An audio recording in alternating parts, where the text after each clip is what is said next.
అబ్బో ఇక్కడ కేజీ చీరలు కొంటే అర కేజీ చీరలు ఫ్రీ అంట. మంగళ్య షాపింగ్ మాల్ కేజీల్లో సేల్, టన్నుల్లో ఆనందం. భద్రాచలం వద్ద గోదావరి ఉధృతి క్రమంగా తగ్గుతోంది. దీంతో రెండవ ప్రమాద హెచ్చరికలను ఉపసంహరించారు అధికారులు. ప్రస్తుతం 46.5 అడుగుల వద్ద గోదావరి ప్రవాహం కొనసాగుతోంది. గత 4 రోజులుగా వరద గుప్పెట్లో ఉన్న నదీ పరివాహక ప్రాంతాల ప్రజలు ఇప్పుడు గోదావరి శాంతించడంతో ఊపిరి పీల్చుకుంటున్నారు. భద్రాచలం వద్ద గోదావరి ప్రవాహానికి సంబంధించి మరింత సమాచారం మా ప్రతినిధి మహేందర్ అందిస్తారు.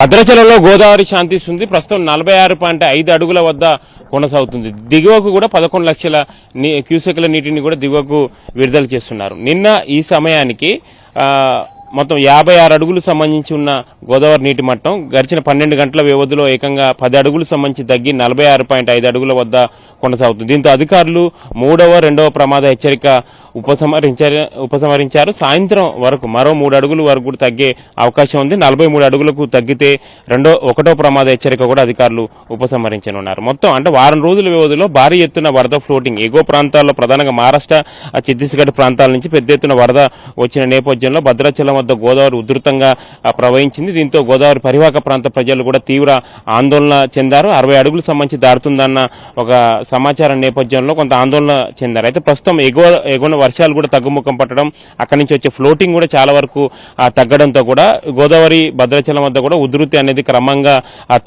తగ్గుముఖం పడుతూ వస్తుంది. దీంతో పరివాహక ప్రాంత ప్రజలంతా కొంత ఉపశమనం పొందారని చెప్పాలి. జిల్లా అధికార యంత్రాంగం కూడా ఊపిరి పీల్చుకుంది. గత 4 రోజుల నుంచి కూడా జిల్లా అధికార యంత్రాంగం భద్రాచలం ఈ పరిసర ప్రాంతం అంటే గోదావరి పరివాహక ప్రాంతంలో ఉండి ఎప్పటికప్పుడు మానిటరింగ్ సంబంధించి చేశారు. ఇటు సిడబ్ల్యూసీ అధికారులు కూడా లోకల్ గా ఉండే అధికారులకు ఆ సమాచారం ఇస్తే పైనుంచి ఫ్లోటింగ్ కూడా అంచనా వేస్తూ ఈ ముప్పు గ్రామాలు ఏదైతే ముంపుకు గురవుతున్నాయో ఆ గ్రామాలకు సంబంధించిన ప్రజలు కూడా పునరావాస కేంద్రాలకు తరలించారు.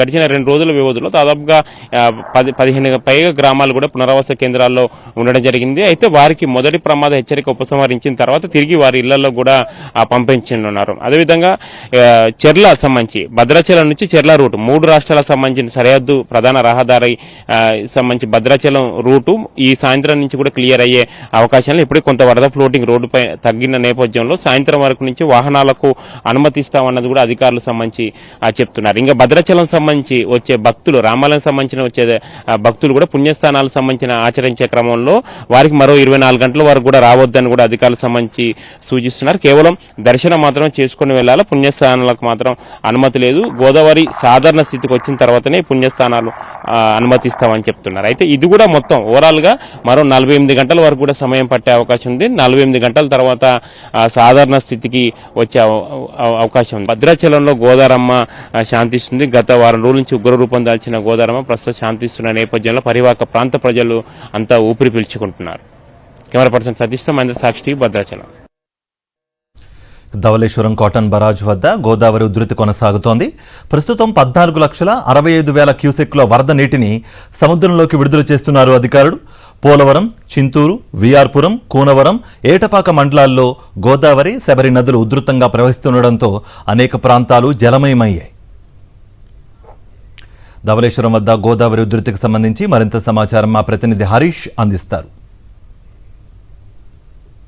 ఎగువ నుంచి భారీగా వరద నీరు వస్తుంటుందో గోదావరిలో వరద నీటి మట్టం క్రమేపీ పెరుగుతుంది. ప్రస్తుతం బ్యారేజ్ దగ్గర అయితే ధవళేశ్వరం కాటన్ బ్యారేజ్ దగ్గర 175 గేట్లు ఎత్తి దాదాపు 14,65,000 క్యూసెక్ల నీటిని సముద్రంలోకి విడుదల చేస్తున్నారు. అదేవిధంగా వరద నీటి మట్టం కూడా 15 అడుగుల వరకు ఉంది.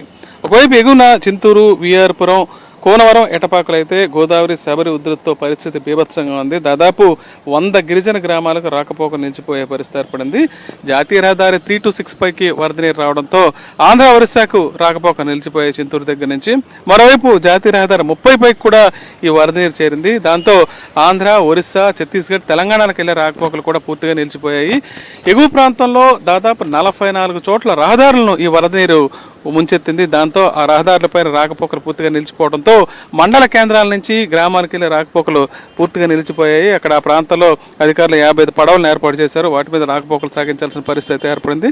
మరోవైపు దిగువ ప్రాంతంలో కోనసీమలో పరిస్థితి కూడా గోదావరి ఉధృతి ఎక్కువగా ఉంది. గౌతమి, వశిష్ట, వైనతేయ పాయలు కూడా ఉధృతంగా ప్రవహిస్తున్నాయి. దాంతో దాదాపు 30 లంక ప్రాంతాలు, దాదాపు 16 మండలాల ఈ మండలాలకు వరద ప్రభావం ఉంటుంది.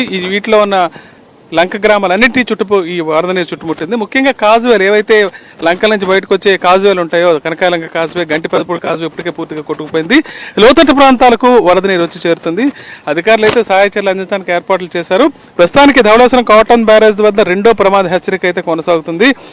ప్రస్తుతం ఎగువన ఏజెన్సీ ప్రాంతంలో భద్రాచలం నుంచి వచ్చే నీరు కాస్త స్టేబుల్ గా ఉంది, అంటే పెరగకుండా స్థిరంగా గోదావరి ప్రవహిస్తుంది. దాంతో ఈ నీరంతా దిగువకు రావడానికి, ధవళేశ్వరం కాటన్ బ్యారేజ్ దగ్గర రావడానికి మరో 24 గంటల సమయం పట్టే అవకాశం ఉంది. దాంతో ఇంకా 1 నుంచి 2 లక్షల మేర క్యూసెక్కులు వరద నీరు పెరిగి తర్వాత గోదావరి తగ్గే అవకాశం ఉందని అధికారులు అంచనా వేస్తున్నారు. ధవళేశ్వరం కాటన్ బ్యారేజ్ నుండి విజయ్ హరీష్ ఫర్ సాక్షి.